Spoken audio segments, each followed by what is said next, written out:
Next Gen fam, what's going We're on? live. What is up?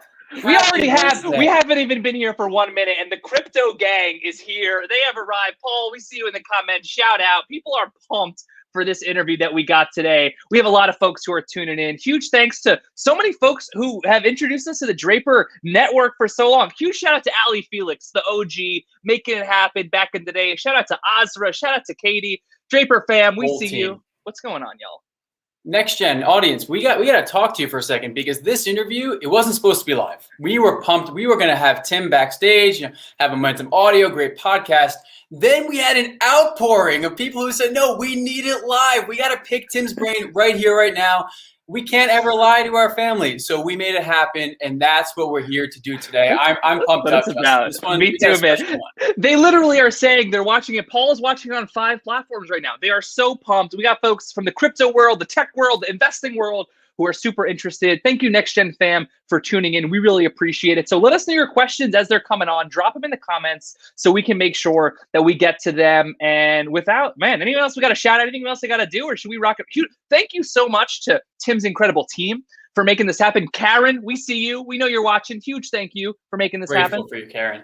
I'm going to give one last quick shout out to my OG Mooners squad. That's Bitcoin to the moon. I know Jack's tuning in. We got Antonio, Mike, Zach, the whole squad's ready for this one. So Jay, why don't you tell us who we're actually welcoming? Who's this legend coming on stage? Guys, this guy's an absolute legend. Huge shout out. We're welcoming Tim Draper, who helps entrepreneurs change the world. He's a prominent venture capitalist. He's the founder of Draper Associates, DFJ, the Draper Venture Network, Draper University, BizWorld. He's running 2 statewide initiatives around governance and education. He's a leading spokesman for cryptocurrency. Dylan and I have been looking up to Tim for 6 years now and only just getting started. We are so excited to have him. Jenna, let's bring him on, Tim Draper, to the Next Gen stage. Tim, what's going on? Hey, thanks for having me on your show. What a fun show. I like you guys. Great. We like you too, Tim. Great enthusiasm. This is going to be awesome. You guys must have a very happy following. And yes, thank you to Ali Felix and to each of these people who finally got me on your show. I'm thrilled to finally be here. And if it weren't for Karen, there would be no me.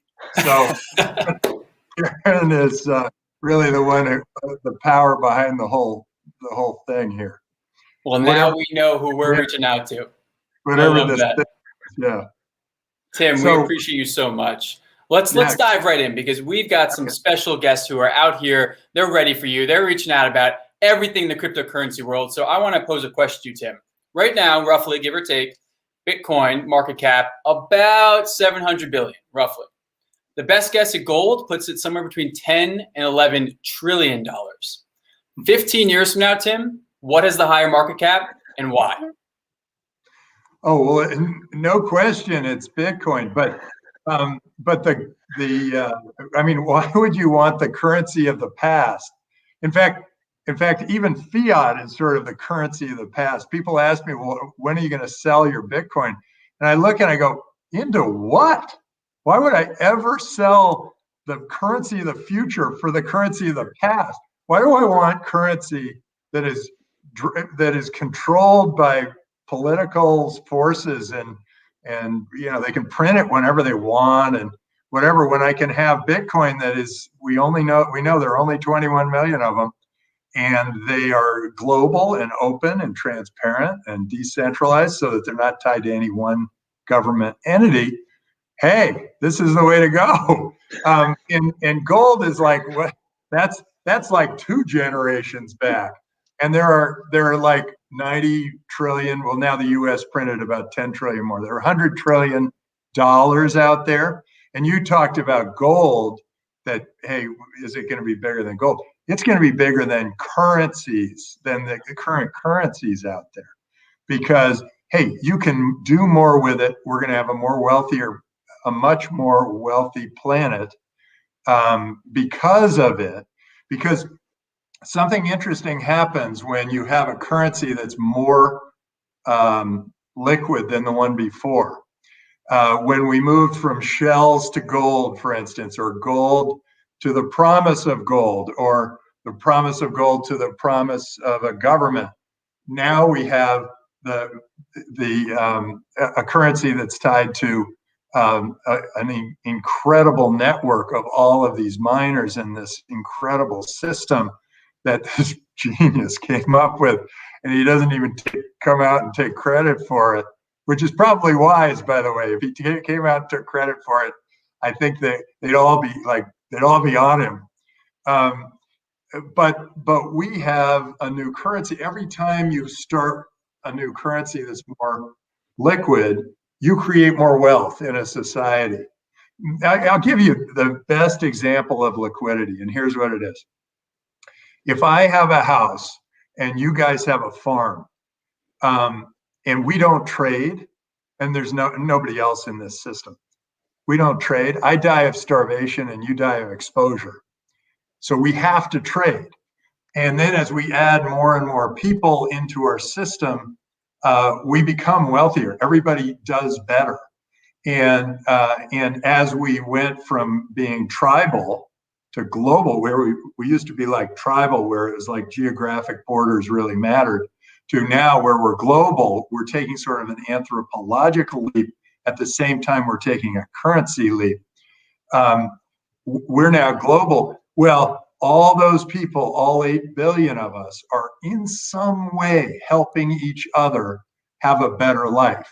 And whenever anybody puts up a trade barrier or a border wall or whatever, those all hurt the people inside that country more than they hurt anybody outside that country. So freedom and openness is so important for every society. And the freer and more open a country is, the richer they all get. The best example of that is, you guys probably want to ask another question. The best example of that is Korea. No pun intended. 50 years ago, my dad fought in Korea, and finally they built this line between North and South Korea called the DMZ, Demilitarized Zone. Well, we've gone 70 years, and it's been a perfect example of freedom versus no freedom.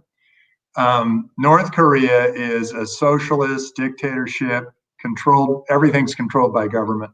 South Korea is a free market, capitalistic, open democracy.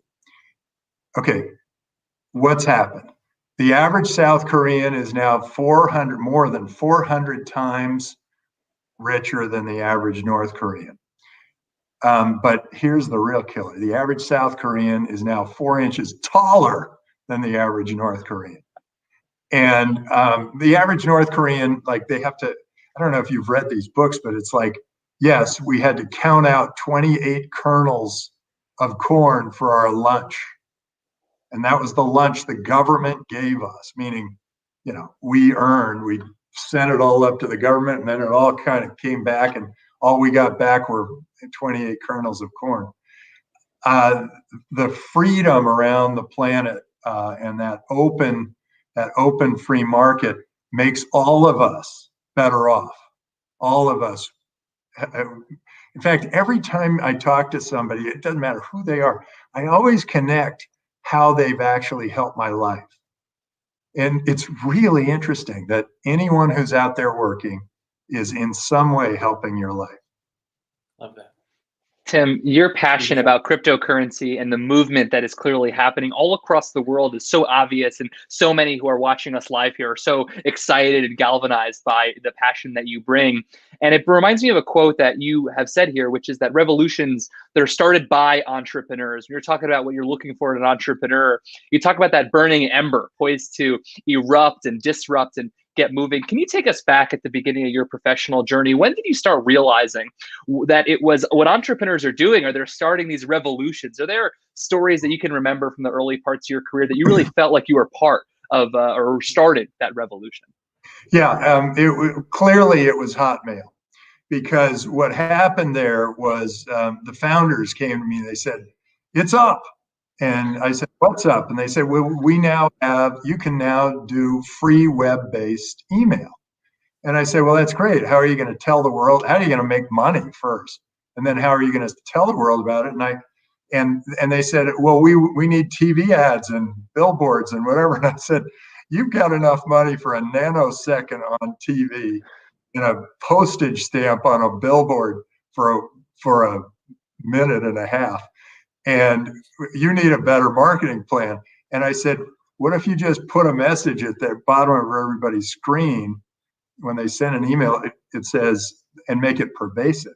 It says, P.S. I love you, get your free email at Hotmail. And they looked at me like I was out of my mind thinking, God, we had 21 investors. Why was this guy the one who said yes? And I kept pounding and pounding and pounding. And they said, okay, we'll try it, but no P.S. I love you. To this day, I think we would have had a much more peaceful and loving world if they'd kept the P.S. I love you. Anyway, it spread to 11 million users in 18 months. And one guy was from India, and he sent it to his friend in India. And within 3 weeks, we had 100,000 registered Hotmail users in India. And there were not even 100,000 computers in India at that time. So this opened up the entire world. And I thought, oh, wow, what happened? And in retrospect, looking back, I say, the world suddenly opened up. Because I was at HP, I was in their international division. We had to make 3 trips to South America before anybody who we were talking to had any faith that what we were doing was going to be any good. And now what do? You send an email to somebody you've never met, and something happens, and the world all benefited from that. And so I think that created that free communication around the world. We also back Skype kind of did the same thing. I had a funny story about the first time I was on a Skype video call. I was on the first Skype video call where Nicholas Zedstrom used it as I was their alpha test.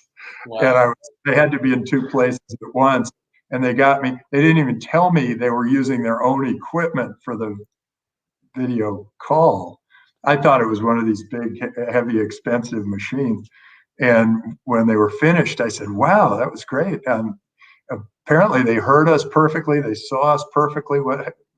And they were laughing at me. And I said, what are you laughing about? And he said, that was the first Skype video call. And I said, wow, we've got a huge winner. And they said, oh, not so fast, Tim. We cut off 100,000 audio calls in order to get the bandwidth to do that video conference. And I thought, well, entrepreneurs, you guys will do whatever it takes to make something happen. So revolutions happen in weird ways. Sometimes it doesn't.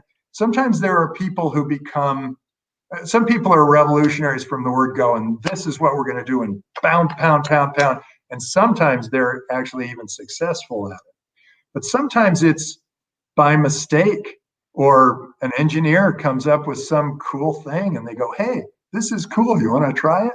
And then it spreads. And once the customer becomes the sales force, boom. And you're getting, oh my God, I love this revolution that happened with CoinStop. Oh my God, what fun that is. Where all of a sudden they just decided, hey, we can actually gang up on the shorts. These guys who have been taking advantage of bad situations for years. All of a sudden they see why I tell my kids never short a stock, because it's unlimited downside and limited upside. Not a good idea to go short a stock. Anyway, so the world's fun. It's fun, and I love what all these interesting entrepreneurs are doing, and how I make my investment decisions is pretty simple. When they give me the pitch, it takes me a while to understand. I'm a little slow.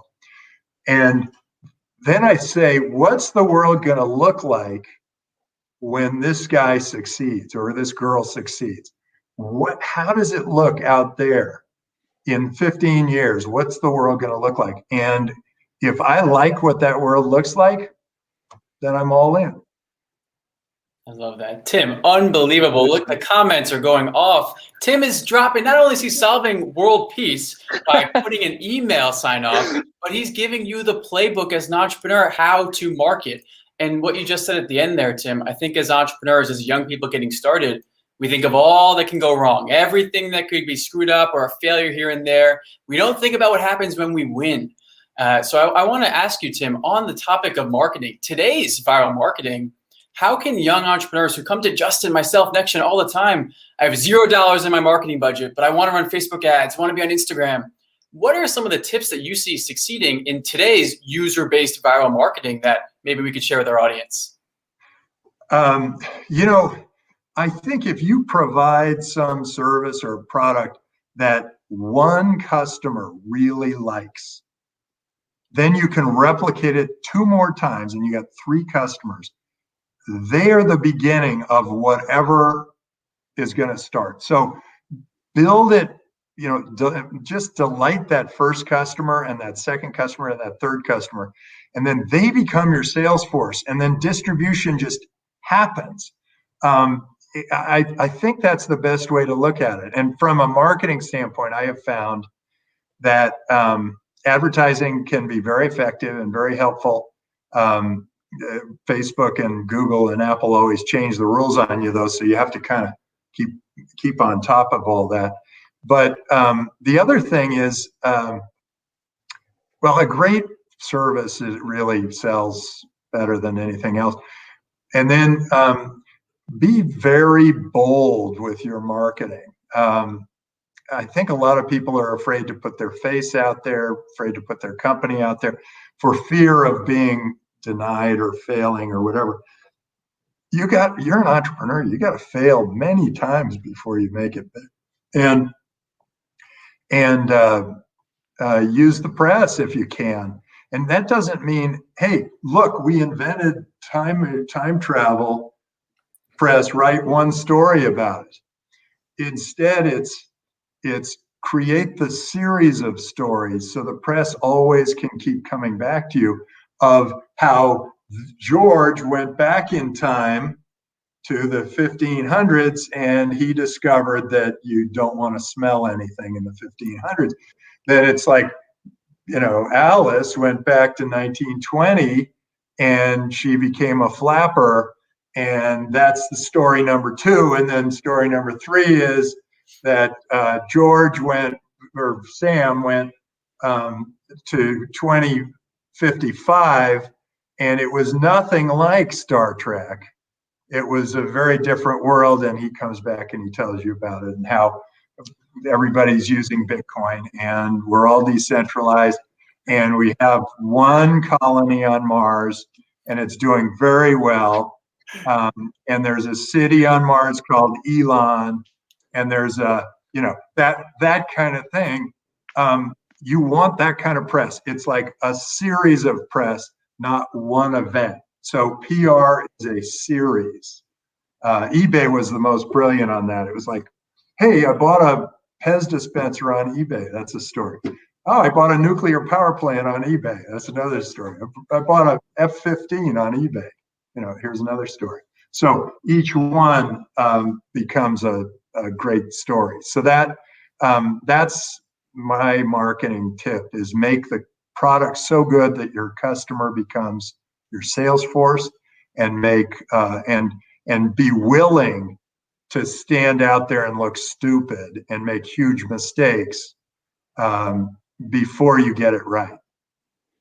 Tim, so many in our audience who are listening in live here are so resonating with this concept of understanding who you're selling to, who you're working with. It's all people at the end of the day. So one thing that you've been doing in this incredible interview already has been telling stories to distill these concepts. So many in our audience are like, wow, you always are using a story and narrative. Same thing with the press, same thing with marketing. And so much of that you've done in your history has been bringing people together in communities to say, hey, we have a story, you have a story, let's come together and support each other, share this journey. Draper Startup House, Draper University, Heroes City, just some of the examples of entrepreneurial communities that you have built and started. Where did that inspiration come from to start formalizing that community building? And why are you so excited about the communities you're pulling together? So I started Draper University because something weird happened, in 2008, I think that's when I started. The market crashed, and I thought, fantastic. This is that time when all the heroes come out. This is what we're made for, is like recovering from something like that. And nobody showed up. And I thought, what's wrong? And then I went back and I looked at the education system, and the education system is set up so that people are afraid to fail. You get an A if you didn't make any mistakes. Well, so I thought, oh my God, I got to create a school for heroes, for people who take these long odds at extraordinary outcome, where they're going to fail and fail again until they succeed. And I needed to put that meme into the world. That a meme used to be defined as a gene that you promote, that gets spread, not like a gene, but like a gene, it's spread, but it's a way of thinking. And I often feel like I see where the world kind of is moving, and I say, oh, there's something wrong here. We need to spread a different meme. And that's one of the things that kind of drives me. And I'll tell you why I got into Bitcoin too, for the same kind of reason. But that meme got me to start Draper University, and I just decided to start a school. I saw that movie Accepted, where they started a school because all these guys didn't get into college, and all of a sudden there was this huge success. And I thought, oh, that's how you do it. So the biggest surprise for me was that it worked. We ended up, we've had about 2,000 students, and they've come from 86 different countries, and they've started about 500 companies, and they've sent me a bunch of deals too. So it's good for my deal flow for venture capital. But I've also had a blast with it. We teach everything from mindfulness to yoga to survival training to, because what we're really trying to do is get people in weird situations where they're a little embarrassed, and they overcome that embarrassment, because when you're starting a business, you're going to be embarrassed over and over and over and over. You're going to have to swallow your pride. All sorts of things have to happen to make the thing successful. The reason I got into Bitcoin was, the first thing that got me involved was, I said, something's wrong with finance, because our companies were getting to be a certain size, 2002 to 2008. They get to be a certain size, and then there was no public market. And I thought, where'd they all go? What happened there? And these companies would die on the vine because they couldn't get the capital to grow. So I thought, something's changing in finance. And so I backed AngelList and Robinhood and Carta, and then I saw Bitcoin, and I went, oh my gosh, this is amazing, and it's decentralized, and it's open, and it's not tied to any of these political forces. And I thought, wow, this could be really a big deal. And it could also, I've always thought governments need to compete for us rather than just controlling us. North Korea, they control, and South Korea, they attract people to the country. I've always thought competitive governance. Governments should have to compete, or like be accountable to their customer the way all businesses are accountable to their customer, or they should fail. And so I feel like there is something there, and I want that free market for governance to start happening. And I thought Bitcoin, the blockchain, smart contracts, and artificial intelligence, and maybe some surveillance, and you end up with like the perfect insurance company. And what is government but a bunch of different insurance companies? So that insurance company doesn't have to be tied to a geographic border, and so it can be open. And I thought, wow. And so it gave me a new lease on life, because most of my goals had been achieved. And then that happened, and I went, oh my gosh, this was what I was put on the earth for. I got to fund these companies. I got to get these guys going. I got to make sure this stuff happens. And so that's what I do. Next Gen Entrepreneurs, Tim Draper is telling you it's not just what you do in that meeting, it's life, everything from the days of Draper University. You have to be uncomfortable, put yourself in growth-oriented situations. And here, Tim, and perhaps what most would say is the later part of his career, he's just now finding his passion and pursuing it so authentically. If this is not inspiring, I don't know what to tell you. You're listening to the wrong stuff. This is it. And Tim, I want to stay on that passion piece. And for a lot of our entrepreneurs, Justin and I, we like to joke, we'll go to a school and meet young high school students and ask how many people want to be entrepreneurs? Every hand, 2 hands go up, right? And then we say, how many people are, it's great news. Okay, go ahead. And then we say, how many people, keep your hand up if you got started, you're doing something. Every hand goes down. And then we ask why. Number one reason, perhaps outside of money, is their family. Mom and dad, their friends, they don't get it, they don't support it. But Tim, you come from a line where this was encouraged, right? You have venture investing in your blood. Your daughter just closed her second fund today, Halogen VC, they're crushing it. So I want to ask you, if you're talking to young Dylan, who's 10 years old, and thankfully my parents who are watching this, they supported me, but if mom and dad aren't saying to follow my dreams, they want me to be on that traditional path, what are you telling young people today who have the ambition to go get started? You know, there's a healthy thing that happens when you become a teenager, and that is that you realize that you are not your parents.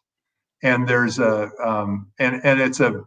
and sometimes it kind of takes on the form of a very kind teenager saying, you know, Dad, I need the car keys and I'm going to go off and do something interesting. And sometimes it's huge friction. And it happens with every teenager. So, I mean, I think I don't know a single culture or a single animal species where this doesn't happen, where you realize you are no longer the same as your parents. You say, I am moving to a new level. I am taking the world from where you left it, and I am taking it to the next place. And parents have to understand that. And I remember being an entrepreneur now is very much like going and joining a rock band when I was growing up. And if I had any musical talent, I probably would have. I sing even though nobody wants to listen. But that was the idea. There was, hey, I'm going off. I'm joining a rock band, and I'm going on tour, and you know, I'm going to be on a bus and be with a bunch of buddies, and that's the deal. And the parents, you know, of Mick Jagger and the Beatles and the Queen and whatever, were all probably not supportive, because they were thinking that isn't our world. But see, there's this new world, and you guys have this opportunity to transform it. I mean, this is, I mentioned a sociological or a anthropological shift. We're seeing a shift where people were tribal and now they're going global. And you see the old guard running the government and going, no, we have to be tribal, you know, put up the border, put up the walls. And the new guards kind of go, hey, look, the genie's out of the bottle here. We already have good friends in China and in Vietnam and in Africa, and we're all together. It's all one world. I'm not going to be paranoid about something some battle you guys fought 40 years ago. And I think that's a natural thing, that the old guard wants to hold it the way it is. I don't know why I'm different that way, but yeah, somehow I'm an old guy, but I don't seem to like what the old guard is doing. Anyway, maybe that rebellious thing just stayed with it all the way. But I also got to see entrepreneurs create these new worlds, and I realize how important that is. You know, you get a young, dynamic, driven entrepreneur, and 10, 15 years later, you see the world has suddenly become a much more magical place.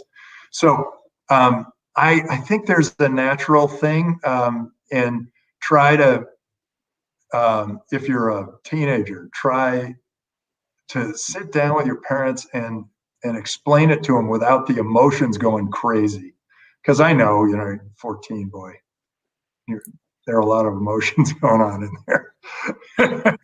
Tim, you are certainly a next-gen entrepreneur. We have folks in the comments. There's a lot of audience requests to have an entrepreneur school of rock that you are leading on vocals, but we're going to save that for another interview. You clearly have, in all of your investments, your businesses, you're on the pulse of what's coming next always, thinking about the future, talking to those entrepreneurs 15 years from now. And Dylan and I, like you, are so ambitious. We're trying to do a lot. But I can't even imagine how you keep up in your personal operating system with so many projects, so many different endeavors. So give us a little bit behind the curtain of how are you able personally to manage so much? Obviously, we shouted out so many on your team who clearly are hyper talented. Shout out Karen, shout out Ali, shout out Oscar. How are you managing so many projects? What are some habits or tips that you can share with our young CEOs who are just getting started? They got a lot of inbound trying to make it happen. Couple of things that work for me personally, and then professionally, what's kind of worked. Personally, the thing that's worked for me is I take one thing at a time. I just use my email. My email is tim@draper.vc. Go ahead, but don't send me anything unless it's a business plan. The rest of the stuff will just get you in my spam blocker. But if you send a business plan, tim@draper.vc, that is now my to-do list. And so I just go through it and I just take it one thing at a time. And if I have to, and then I have to sort of, sometimes I say, well, I can't decide that until this other thing has happened. Then I go figure out that other thing, get it done, and go forward. And so I did find that a lot of the things the time I wasn't getting much done was the time I would worry so much about one thing instead of just going, whatever, and going boom, boom, boom, boom, boom, hit them, and then get them all done. And then when I got home, I had kids, I threw a switch and I was a dad, and that was it. And nothing. And then when they were all in bed, then I was back on my machine. But my wife didn't like that too much, but that was the way I did it. And then professionally, here's what I've learned. Small teams are the key to success. We do it at Draper University. Everybody's broken into teams of 5. So you have to work with a group of 5 to get things done. Turns out a group of 1 or 2 doesn't feel like they can accomplish anything, and a group of 10 allows people to hide or create politics or whatever. So you put together small groups and you say, this is you're in charge of this, and go do it. And so in some ways I'm just a delegator, but in some ways I'm right on top of all those things, but only I only get involved at the level of abstraction where I think I can help. And then after that, I allow it to sort of just operate and be driven by the team in charge. So, Draper Venture Network, it's 3 or 4 people. The Draper University, it's like 10 or 15 people. It's a small group. Draper Associates, it's 5 or 6 of us that are in the investment committee. The finance team is 5 or 6 people. I feel like it's important so that they all feel first that they are important, because they are. Because if there aren't that many people on the thing, then you look around, you go, nobody's here. I got to do it. And so people do more, and you can accomplish more. Now, the downside of that is you make more mistakes. And when you have a small team, you have fewer points of view, less debate, and more action. And so you act, and then you go, oh God, did I screw that up? And then you have to make recompense for your digressions, and then come back firing mode. And you have to, after you've had a failure, toughest thing in the world, after you've had a failure, to come back and double down, go bigger, go stronger, whatever. Those are the kinds of things where you kind of go, oh, now I'm really hanging out there. Now they can really rip me apart when this doesn't work. But it's worth it. And also your life's so much more interesting if you're doing these, you're stretching and saying, okay, now we're gonna whatever. And I try to give my team sort of one or two really big long-term visions each year, where it's like, this is what we want to have had accomplished. And so let's do what we can to get there. But in the meantime, you got to, do the legwork and block and tackle and make it all happen.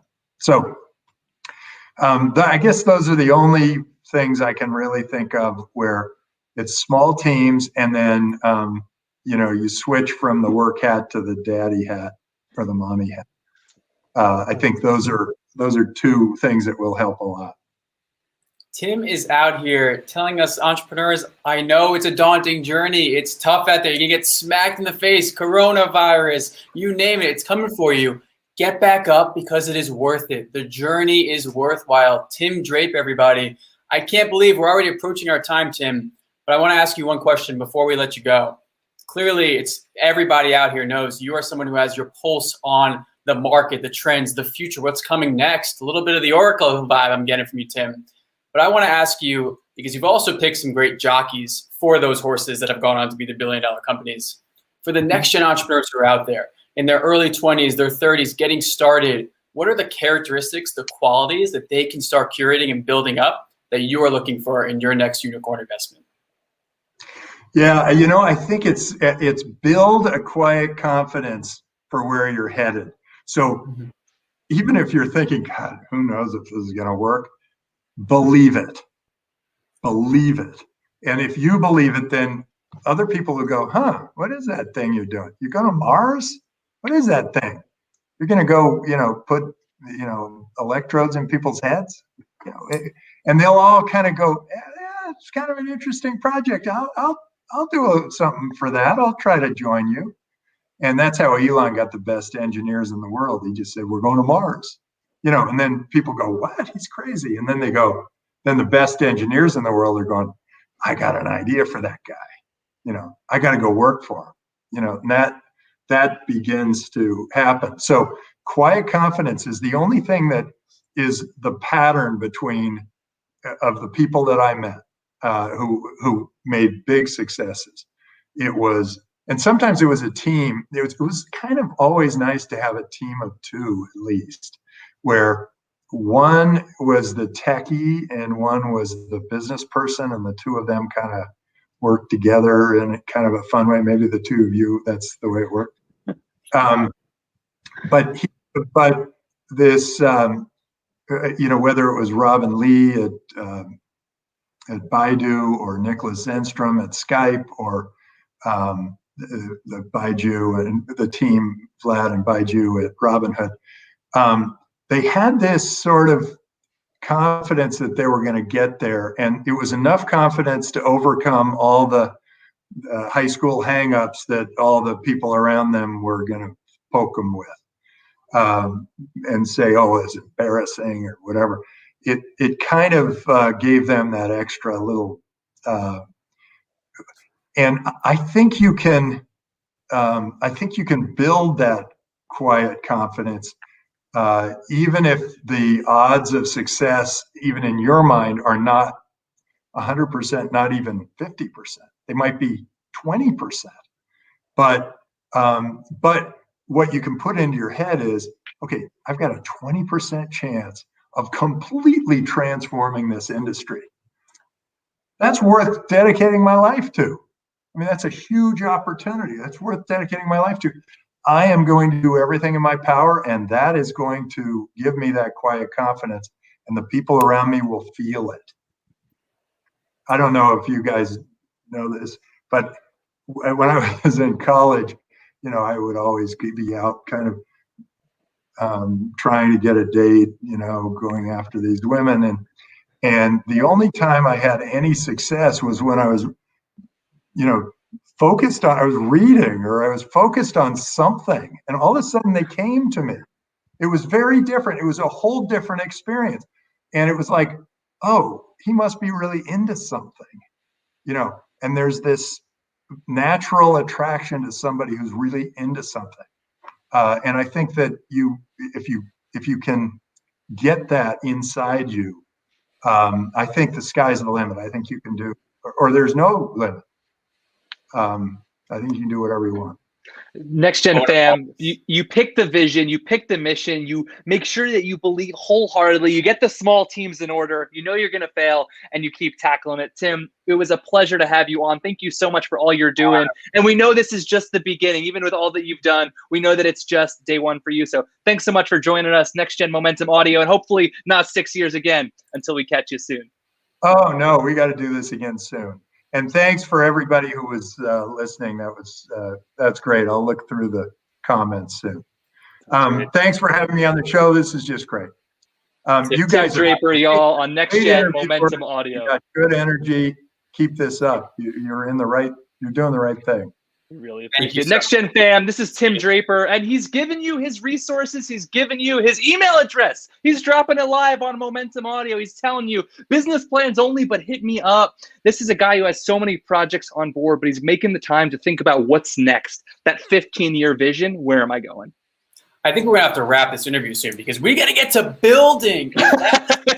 Fired up with the tools to go make your dream a reality. Whether it's 10%, 20%, who knows? I'm going to leave here thinking about that quiet confidence in everything I do because we know it. Justin and I, we know we're going to change this world with $1 billion company. You got to believe, man. I want you to know it too because you're going to. So I thank you, Tim. All I can say, he's a startup hero, Draper hero. Huge thank you so much. Ali Felix, if you're still watching, huge shout out. Katie Russell, huge shout out. The Draper team is insane. They're incredible. These are hyper talented, beast mode, amazing killers who are out there changing the game. Shout out Aaron Lafazan, my little bro. I know he's seen it. Andrew, Rachel, Noel, India, America. Everybody's watching. Franzi met Tim from the University of Rotterdam. Franzi and our team got to meet Tim years back when she pitched him with the Invention Club for soap, but we'll save that for the next time. There are a lot of folks who want him on there.